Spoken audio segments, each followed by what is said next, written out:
Important questions 8th standard English medium. இதுக்கு முன்னாடி நான் நிறைய வீடியோஸ் மேக் பண்ணி இம்பார்ட்டன்ட் கொஷின்குள்ளே போட்டிருக்கேன். அது அப்படியே ஒரு ப்ளேலிஸ்ட்டில் இருக்குது. அதோட லிங்க் நான் டிஸ்கிரிப்ஷனில் கொடுக்குறேன். தேவைப்படுறவங்க யூஸ் பண்ணிக்கோங்க. வேறு யாருக்கு தேவைப்படுமோ அவங்களுக்கு ஷேர் பண்ணிக்கோங்க. இந்த சம்ஸை பார்த்தாலே போதும் 50 to 70 மார்க்ஸ் ஈஸியாக எடுக்க முடியும். ஓகேவா? அதெல்லாம் ரொம்ப ஈஸி. 50 to 70ங்கிறது ரொம்ப ஈஸி மேக்ஸ் இல்லை. ஸோ ஈஸியாக உங்களால் எடுக்க முடியும். வேறு யாருக்கு தேவைப்படுமோ உங்களுக்கு அந்த லிங்க்கை ஷேர் பண்ணுங்கள். அது மூலம் அவங்களே யூஸ் ஆகட்டும். ஏற்கனவே நான் வீடியோவில் சொன்னேன், சம்ஸ் போடும்போது ஜாமெண்ட்ரி, கிராஃப் இதெல்லாம் வரப்போகுதுன்னு. இப்போ நம்ம ஜாமெண்ட்ரி போட்டுட்ருக்கோம். இனிமேல் வர வீடியோவில் கிராஃப்ஸும் வர இருக்குது. இது வரைக்கும் சேனலை சப்ஸ்கிரைப் பண்ணாமல் நிறைய பேர் பார்க்குறீங்க. ஸோ உங்களை சேனலை சப்ஸ்கிரைப் பண்ணிக்கோங்க. கூடவே பெல் ஐக்கானை கிளிக் பண்ணி ஆளுங்கிற ஆப்ஷனை செலக்ட் பண்ணிக்கோங்க. அப்போ தான் நான் போடுற வீடியோஸ் எல்லாமே உங்களுக்கு உடனே விசிபிள் ஆகி உங்களால் உடனே பார்க்க முடியும். வேறு யாருக்கு தேவைப்பட்டாலும் அவங்களே சப்ஸ்கிரைப் பண்ணி பார்க்க சொல்லுங்கள். ஏன்னா அவங்களுக்கு அதன் மூலம் அவங்களே யூஸ் ஆகட்டுமே. அதுக்கு தான் இங்கிலீஷ் மீடியம். ஏன் இங்கிலீஷ் மீடியத்தை நீங்கள் தமிழில் எடுக்கிறீங்க அப்படிங்கிற ரீசன் இதுக்கு. ஏன் இங்கிலீஷ் மீடியத்தை நீங்கள் தமிழில் எடுக்கிறீங்க அப்படிங்கிற ரீசன் எதுக்கு முந்தின வீடியோஸ்ட்டு சொல்லிட்டேன். திருப்பி ஒரே ரீசனை சொல்ல எனக்கே போர் அடிக்குது, பார்க்குற உங்களுக்கு போர் அடிக்கும். எதனால் இங்கிலீஷ் மீடியத்தை தமிழில் எடுக்கிறேன் அப்படிங்கிற ரீசனை இதுக்கு முந்தின வீடியோஸில் சொல்லியிருக்கேன். பார்க்காதவங்க அதையும் பார்த்து எங்கிற ரீசனை தெரிஞ்சுக்கோங்க. ஓகேவா? இப்போ நம்ம சம்ஸ்குள்ளே போகலாம். NI = 4.5 cm. IC = 4.3 cm. NE = 3.5 cm. NC = 5.5 cm. And IE = 5 cm. Draw and quadrilateral with the given measurements and find the area. இப்போ இதோட சொல்யூஷன் பார்க்க போகிறோம்.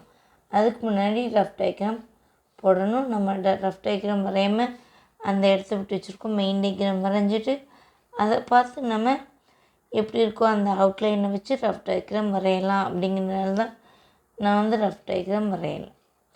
நம்ம ஒரு மாதிரி வரைவோம், அது வேறு மாதிரி வரும்ல, அதுக்காக தான். நான் மெயின் டயக்ராம் மட்டும் வரைஞ்சிட்டேன், எனக்கு 10 மார்க்ஸ் கிடைக்கணும் அப்படிலாம் சொல்லக்கூடாது. ரஃப் டயக்ராமுக்கு 2 மார்க்கு, மெயின் டயக்ராமுக்கு 4 மார்க்கு, ஸ்டெப்ஸுக்கு 3 மார்க்கு, அந்த ஏரியா கண்டுபிடிக்கிறோம்ல அதுக்கு 1 மார்க். ஸோ டோட்டலாக எல்லாம் போட்டால் தான் 10 மார்க்ஸ் கிடைக்கும். எதுவுமே இப்போ நம்ம மெயின் டயக்ராம் மட்டும் வரைஞ்சாலும் 10 மார்க்ஸ் வரவே வராது. ஓகேவா? சரி, இப்போ நம்ம வரைய ஆரம்பிக்கலாம். ஃபஸ்ட்டு என்ன சொல்லியிருக்காங்க? NI = 4.5 cm. இப்போ நம்ம என்ன பண்ணுறோம்? 4.5க்கு கோடு போடலாம்.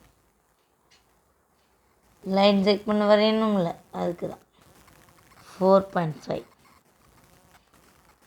இந்த அளவு எடுக்கணும். 4.5 இந்த இருக்குது, நடுவில் கொஞ்சம் பெருசாக இருக்குல்ல, இதுதான் 4.5.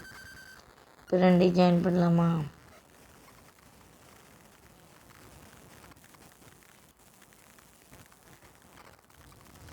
சரி, கொஞ்சம் பெருசாக போட்டேன்.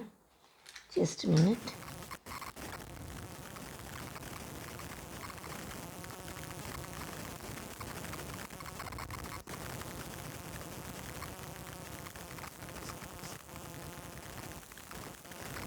ஜாமெண்ட்ரி அழிக்காமல் போட்டால் தான் நீட்டாக இருக்கும். நான் 1 டைம் அழிச்சிட்டேன், அதுக்காக நீங்கள் அழிச்சு பண்ணணும்னு நினைக்காது. இதுக்கும் ஜாயின் பண்ணால் போதும்.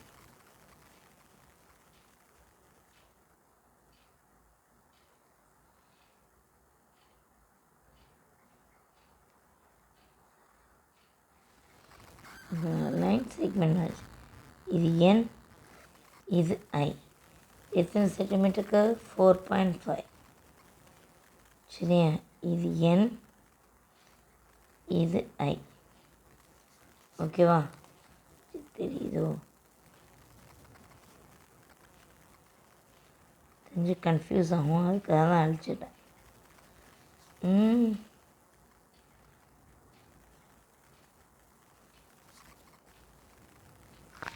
உங்களுக்கு தெரியுதா?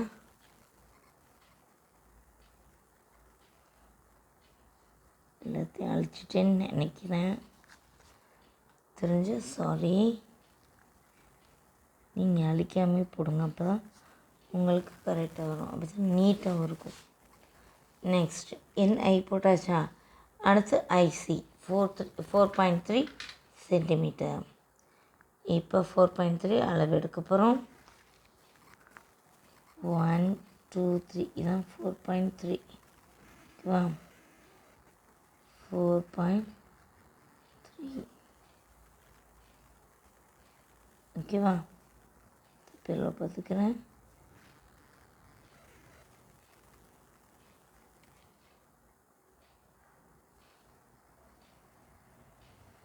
இது 4.3.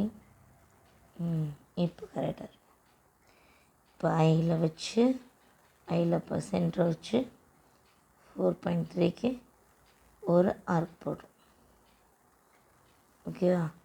அடுத்து ஏன்னா இங்கே சி போட்டோம், சி வர்றது வேறு எதுன்னு பார்க்கணும். இதெல்லாம் இ. ஸோ நம்ம இதை வரைஞ்சாலும் இப்போ அளவில்லை. சி வர்றது NC 5.5 சென்டிமீட்டர். NCயா? அப்போ எண்ணில் சென்டரை வச்சு ஒரு ஆர்க் வெட்டணும். இப்போ என்ன பண்ணுறோம்? 5.5 வச்சு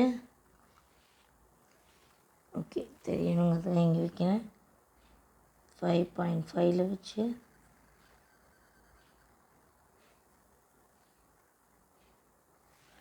ஒரு ஆர்க் வெட்டோம்.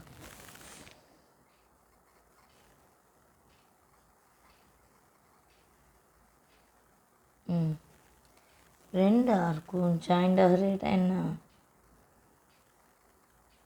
என்ன வரைஞ்சோம்? சி தானே வரைஞ்சோம். ஓகேவா? இப்போ என்ன பண்ணுறோம்? ரெண்டையும் ஜாயின் பண்ணுறோம். ஐசியையும் NCயையும் ஜாயின் பண்ண போகிறோம். ஐசியையும் NCயையும் ஜாயின் பண்ணுறோம்.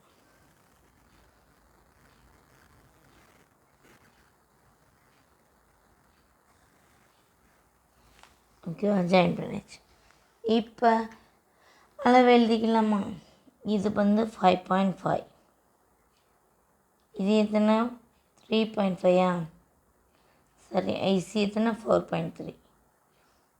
4.3. அடுத்து இப்போ இது வரைஞ்சாச்சு, இது போட்டாச்சு, இதுவும் போட்டாச்சு. இப்போ இந்த ரெண்டு அளவு வச்சு வரையப்போம். ஃபஸ்ட்டு NE எவ்வளோ? 3.5. இப்போ NE வச்சு ஒரு ஆர்க் போடணும். அதோட அளவு எத்தனை? 3.5.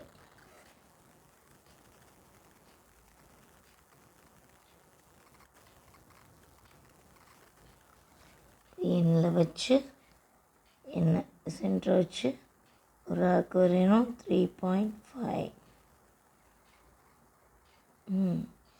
அடுத்து இது வந்துச்சு. அடுத்து இது ஒன்று தான் இருக்குது. IE எங்கே இருக்குது? இங்கே இருக்குது. போன சம்மில் எல்லாம் இருந்துச்சு இங்கேருந்து ஆர்க் போடுறாப்புல இருந்துச்சு. ஆனால் இங்கேருந்து போடணும். ஸோ ஐயிலேருந்து ஈக்கு ஒரு ஆர்க் வரைஞ்சி ரெண்டு ஆர்க்கும் ஜாயிண்ட் ஆகிற இடம் தான் இ. அப்போ IE எவ்வளோ? 5 சென்டிமீட்டர். இப்போ 5 சென்டிமீட்டருக்கு எடுக்கிறோம்.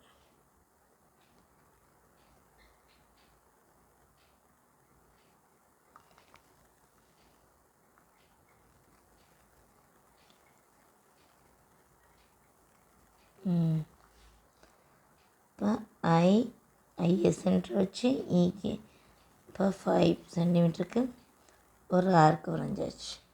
இப்போ ரெண்டு ஆர்க்கும் ஜாயிண்ட் ஆகிற இடம் தான் என்ன? இ. இப்போ என்ன பண்ணுறோம்? NEயையும் IEயையும் ஜாயின் பண்ணுறோம்.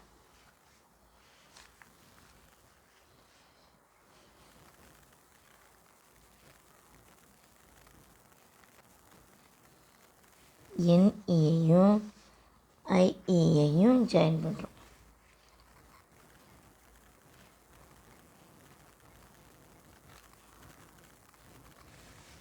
ஓகேவா? இப்போ இதெல்லாம் ஜாயிண்ட் ஆகிடுச்சு. இந்த இடம் மட்டும் சும்மா இருக்கா? பட் இங்கே ரெண்டு ஆர்க் வந்துச்சு, இங்கே ரெண்டு ஆர்க் வந்துச்சு. ஸோ நம்ம சும்மா ஜாயின் பண்ணி விட்றோம். இந்த சியையும் இந்த இயையும் சும்மா ஜாயின் பண்ணி விட்டோம். அவ்வளோ. ஓகேவா? இப்போ டயக்ராம் வச்சுட்டு இதை பார்த்து நம்ம இது அளவு எழுதணும் மறந்துட்டோம். NE எத்தனை 3.5, IE எத்தனை 5. ஓகே, இதை பார்த்து அப்படியே ரஃப் டயக்ராம் வரையப்போம். ஒன்றும் பெருசாலும் இல்லை, அதோட அவுட்லைன் மட்டும் இருந்தால் போதும்.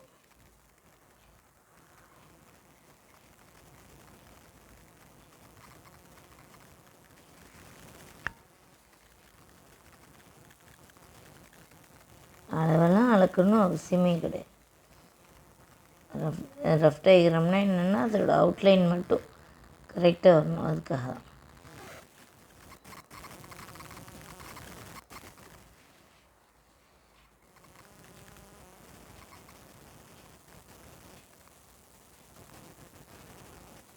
ஓகே, இப்போ இந்த ரெண்டையும் ஜாயின் பண்ணுறோம்.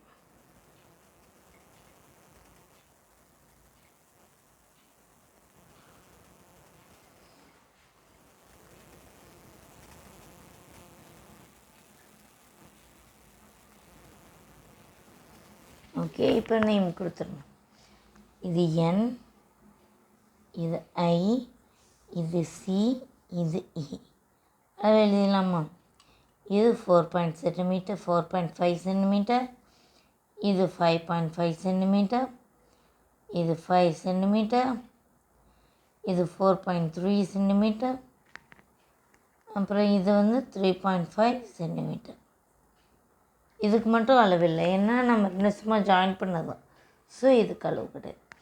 இதான் ரஃப் டயக்ராம், மெயின் டயக்ராம்.